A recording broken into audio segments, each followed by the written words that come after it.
নমস্কার। আপনারা হয়তো শুনে থাকবেন পুরীর মন্দিরে ছায়া পড়ে না। কথাটা কি সঠিক? হ্যাঁ, কথাটি সম্পূর্ণরূপে সঠিক।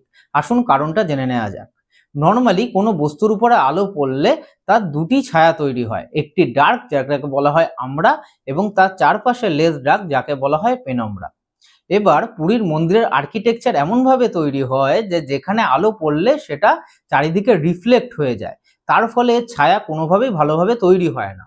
এটি 12th সেঞ্চুরিতে আনন্দ ডাইনেস্টি তৈরি করে, এবং এই মন্দির তৈরিতে খন্ডলাইট স্টোন ইউজ করা হয়, যার একটা আলো রিফ্লেক্টিং প্রপার্টি আছে।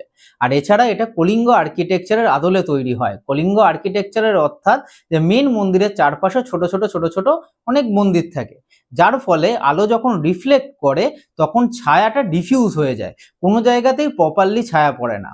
এবং এই মন্দিরের টাওয়ার যে শিখারাটা এমনভাবে জিওগ্রাফিক্যাল অ্যালাইনমেন্টে থাকে যেখানে আলো পড়লে এটা বিভিন্ন দিকে আলো রিফ্লেক্ট করে, যে কোনো একদিকে না।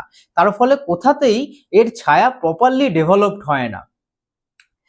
এই আর্কিটেকচারের জন্যই আমরা পুরীর মন্দিরে ছায়া আমরা দেখতে পাই না। এই মন্দিরটি 12th সেঞ্চুরিতে নির্মাণ করা হয়েছিল। তখনকার মানুষরা কোন টেকনোলজিতে এই এত ভালো মন্দির নির্মাণ করেছে বা এই আর্কিটেকচার নির্মাণ করেছে, তা সত্যি একটি মিস্টেরিয়াস। আমি এরকম আরো ছোট ছোট মিস্টেরিয়াস ইভেন্ট নিয়ে থাকবো। আপনারা সাথে থাকবেন, চ্যানেলটিকে ফলো করবেন, সাবস্ক্রাইব করবেন। Thank you.